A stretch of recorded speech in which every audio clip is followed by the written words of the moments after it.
Welcome to Radiant Guidance. Today I'm doing temporal waves for October 2023. This is my monthly astrology forecast, and I try to keep it short and sweet and concise. I look a lot at planetary aspects. That way, if you kind of are partial to one or the other zodiac, you can still receive the days of intensity or the days of harmony, regardless of which zodiac you use. So let's go into the planetary motion. We have Mercury no longer retrograde this month, and we're well out of the post shadow. So, post shadow essentially means that some astrologers find that when Mercury goes direct, there's still maybe like a week or two of iffiness of Mercury retrograde effects still kind of being alive. But as we are now into October, we are clear of that period. So it is business as usual. And Pluto turns direct on October 10th. This is a big deal for those who have personal planets or angles at around 28 degrees, 29 degrees of the cardinal signs. So that would be Capricorn, Libra, Aries, Cancer, but particularly Capricorn.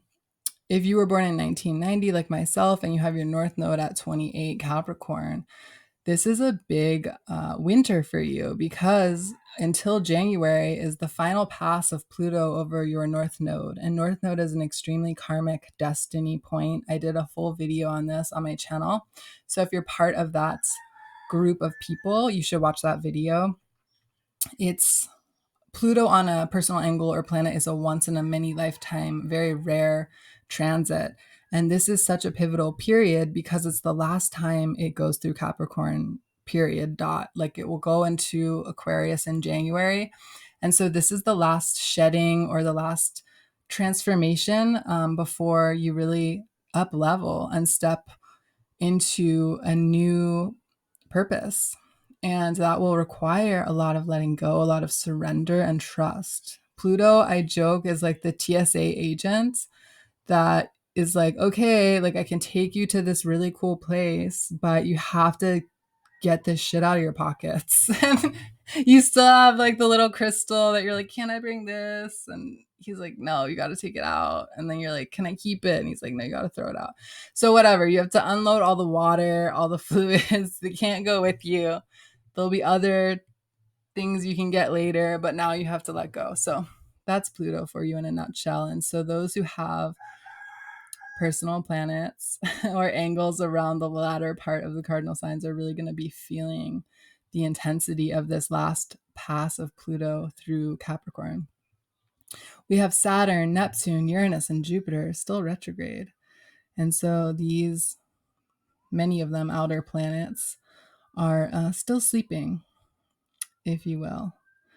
It's also worth mentioning that Pluto represents institutions. So as Pluto turns direct, we might notice more involvement and conflict with public institutions. And if you haven't noticed in current events, because we have Jupiter and Venus squaring Uranus and Mars right now in Libra, there's a lot of strikes and wage protests and a lot of particularly labor strikes, including the US government strike. And so I literally just Googled strikes and they're going on all over the world right now. So Nigeria, Canada, Finland, Germany, just to name a few, were places where labor strikes are happening right now. And I really attribute that to the Jupiter-Uranus conjunction squaring Venus. Jupiter represents belief systems. Uranus is groups of people. And then they're squaring Venus, the planet of resources and money. And so it kind of makes sense that this would be a big clash of individual sovereignty versus institutions in regards to being valued and paid. Let's go over the key dates for October. So you can screenshot this if you like to keep track of the ingresses. That's when planets change signs. And I also kind of have the new moon, full moon in here. Though I'm so sorry. My little new moon graphic is in the wrong spot. I apologize. It should be near the 14th. But I did this kind of last minute, and so such is life. But basically, on October 4th, Mercury enters into Libra. This again has a lot to do with diplomacy. And we already have Mars in Libra. And so there's in the collective sphere a lot of negotiations needing to take place. On October 8th, Venus enters into Virgo. On the 10th, Pluto goes direct, as I mentioned. On October 11th, Mars enters his own domicile in the sign of Scorpio. Mars rules the sign of Scorpio. And so Mars is getting a boost. He's comfortable. He's in the sign he expresses well in. And it's Scorpio, which is things of the underworld, things of hidden things. And so there might be a little boost of martial activities as it relates to activities that are behind the scenes. And it's important to know that Mars will basically be operating much stronger than when he was in his detriment in Libra. Mars is, of course, the ruler of our drive, how we go out and get things. It's also the ruler of conflict, aggression, and things like that. But yeah, he's definitely more powerful in Scorpio. On October 14th, we have the new moon eclipse. That should be where the graphic is. I'm sorry. So the new moon solar eclipse is happening in, I'm totally blanking on what sign right now. It's happening in 21 Libra. I had to skip ahead. And I'll go more into the detail when I talk about the days of intensity, because eclipses are intense days. So October 14th and the 28th are 2 eclipse days. On the 14th, we've got the solar eclipse, the new moon solar eclipse. On the 28th, we've got the full moon lunar eclipse. Did I say? Yeah, new moon solar eclipse, full moon lunar eclipse on the 28th. The one on the 14th is going to be a lot more felt, I feel, in a potentially intense and difficult way. The 28th is a little more harmonious, and you could say that new moons are felt more, or sorry, solar eclipses are felt more on like a literal, tangible, material level, and lunar eclipses are felt more on like an energetic, emotional level. So the one on the 14th, definitely a good day to lay low. Not a good day to plan a lot of stuff or be out and about. It's just common sense. I did a video on eclipses with my friend Mario. They are really important portal ways. They can be big initiations. They don't always have to be doom and gloom, but culturally, they are seen as not something you really want to go out and witness, and not something you want to ritualize, because it's a time where the soul can leave the body quite easily. So deaths do co-occur with eclipses, and it's not to scare people, but it's just to know that this can be happening on a metaphorical level as well. And they are initiations, and their effects are quite permanent. But I've had beautiful things happen coincide with eclipses. So it really depends on where it's falling in your personal chart and the aspect influences. On the 21st, Mercury enters into Scorpio and joins Mars there. And on the 28th, like I said, we've got the full moon lunar eclipse. And this one is at 5 degrees Taurus and Scorpio, because it's a sun moon opposition. So let's go over the days of intensity. Excuse me. Days of intensity, we have October 6th and 7th. Disclaimer, days of intensity, they're not cursed days. I just use it to describe when there's a lot of difficult, challenging, or dynamic aspects, let's say, like squares and oppositions, particularly Mars and Pluto and Moon and Pluto. These are where tensions can feel really high. And so if you're a person that deals with the public, it's good to know about this. If you're just a person, it's good to know about these, because it's not necessarily the days you want to plan really big, important things. There may be the days to lay more low. And if you can use the days of harmony to plan big deals and trips and stuff like that, if your schedule allows the flexibility. Of course, the Dalai Lama, I believe it was, would ask astrologers for like the worst aspects, and then go about his dealings on those days, just to show that he could remain unfazed. So that's always a good practice as well. All right, so October 6th and 7th, we've got Moon opposite Pluto, Mars squaring Pluto, Moon squaring Chiron, and Saturn squaring Uranus. Yikes, that's a lot of intensity. Moon opposite Pluto, emotions can be rising high. Mars squaring Pluto, it's kind of an aggressive aspect. And then Moon squaring Chiron can bring up healing, things that need to be healed, wounds that need to be healed to the surface. And so people can be a little more irritable. On October 8th is a Mars square Pluto day, not quite as intense as the other days of intensity, but still worth noting. On the 14th, October 14th, this is the solar eclipse. The solar eclipse is squaring Pluto, and we have Mars opposite Uranus, which I call that any hard Mars Uranus aspect, I call accident alert. So it's not the day to go bungee jumping or whatever. I mean, you could. I wouldn't recommend it. I wouldn't do it. Like I said, eclipses, just go easy on yourself. Don't plan too much. Just let it wash over you. It's especially a day where, um, you know, the spirit or soul can leave the body because of some of the aspects happening on that day. I feel like I wrote some notes on it, but I'm not finding it.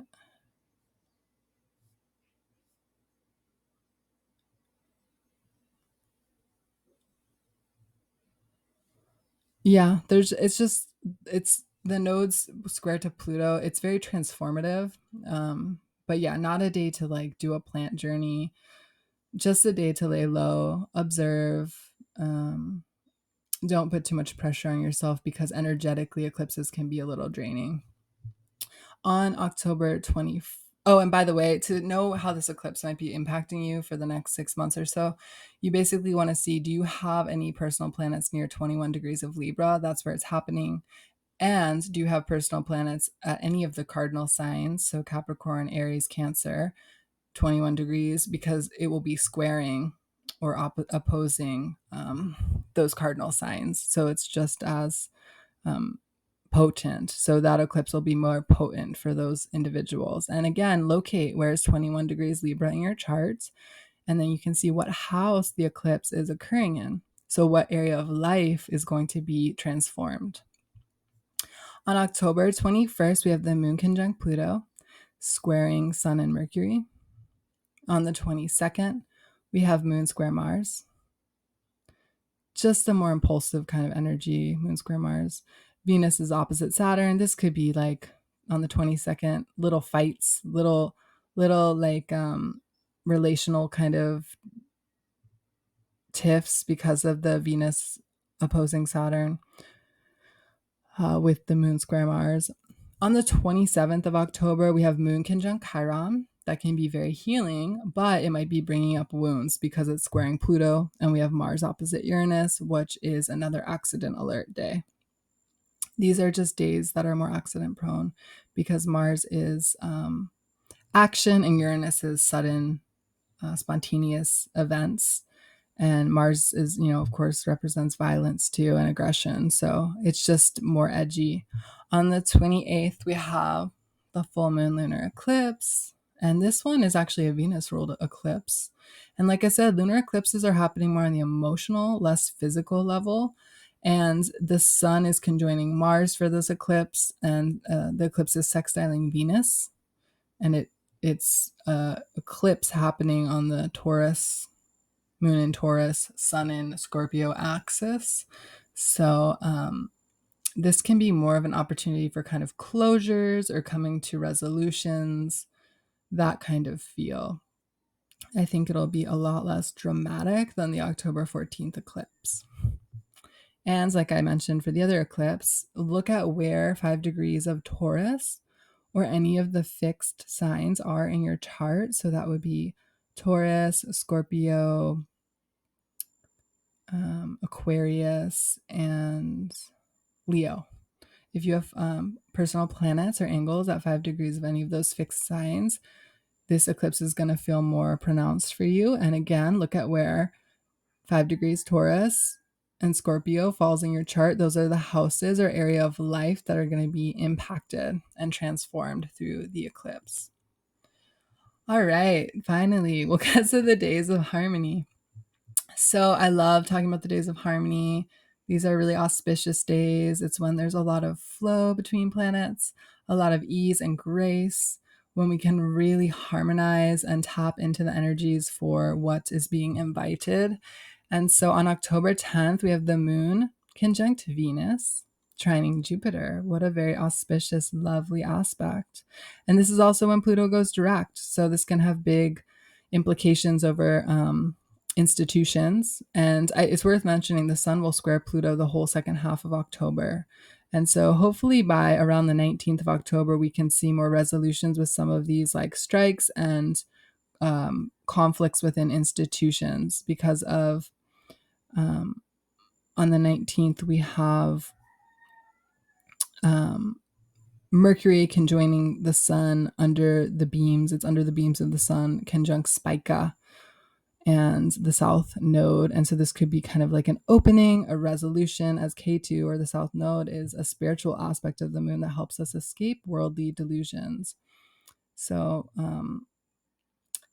hopefully by the 19th, we see more resolution. On October 11th, we have the moon trining Jupiter, Uranus, and Pluto. And Mars is in Scorpio at this time, his own domicile. And I like this day. It's moon in harmony with the greater benefic, the planet of change and transformation. Could be a very transformative day. Good day to do alchemy, a good day to create something. On October 16th, we have Venus trine Uranus and Pluto, and Venus opposite Neptune, which is a very kind of dreamy. Venus and Neptune are kind of two octaves of the same thing. So when they blend, it can be very like creative and artistic. And then we have the moon also sextiling Venus. This 16th day is especially good for healing, transformative healing work, working with cosmic energies, any healing activities, because it's at a lunar mansion that actually is sometimes known as the caduceus. It's also good for travel as well as medicine. And it's worth mentioning, if you follow Vedic astrology, the moon will be in Magha Nakshatra, Venus will be in Magha Nakshatra, which is the power to leave the body and explore the astral world. So I really like the 16th for any sort of healing modalities. On October 24th, the moon is opposite Venus and trining the sun and Mars. The moon is sextiling Jupiter, and we have Mercury trining Saturn. This is a very auspicious day for business dealings, any land or business activities. Also, sexual relations, performing media or technological events, and education, as the moon on the 24th is in Shatabisha, which is a star known for all of those activities.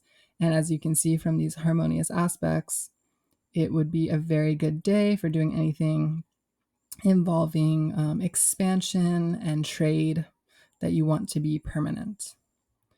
On the 25th of October, we have the moon in Purva Bahapadra.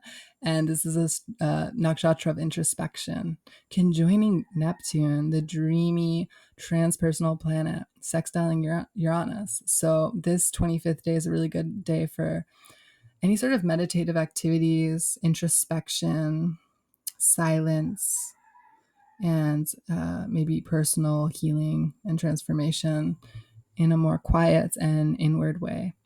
On the 28th and 29th of October, the moon conjoins Jupiter, trines Venus, sextiles Mars, which is also happening to be trining Saturn. So Mars trine Saturn is like a separate aspect happening, and then we have the moon with Jupiter trining Venus. So this is a lot of harmony going on. Particularly the 28th is an amazing day for... Oh, sorry, the 28th is the eclipse, but it happens to be a good day for travel. Like I said, that eclipse is less dramatic than the solar eclipse. So there might be more pleasant shifts and openings and closures, you could say, on the 28th. But I do have it also as a day of harmony. I feel like I put it in both. That's funny. Well, you decide on the 28th, but I think it's okay for travel because it's happening in Ashwini Nakshatra on the 28th, and that is auspicious for travel and healing. So, again, that eclipse is going to be a lot less jolting, let's say. So, that is my quick overview of the month ahead astrologically. I hope you find this useful.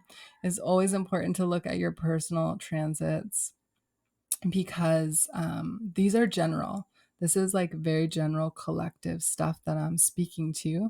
And I try to do it in a way where you can utilize it for your own personal planning just to get the vibe, the collective vibe, especially good if you work within the public because you're just getting the gist of how the planetary energies are affecting the public at large. If you do want more personalized transit readings, I offer that. I also do natal charts, deep dives, which is really looking at your soul's map, which is the more static and consistent map or templates of your soul's journey. And then transits are the overlay of where the planets are now and how they're personally affecting you. So we can locate what cycle of life you're in. So if any of this appeals to you, you can check out my website, Radiant Guidance. And I put out videos about weekly on various astrological topics. Thank you for tuning in. If you like this video, please subscribe. I appreciate yours.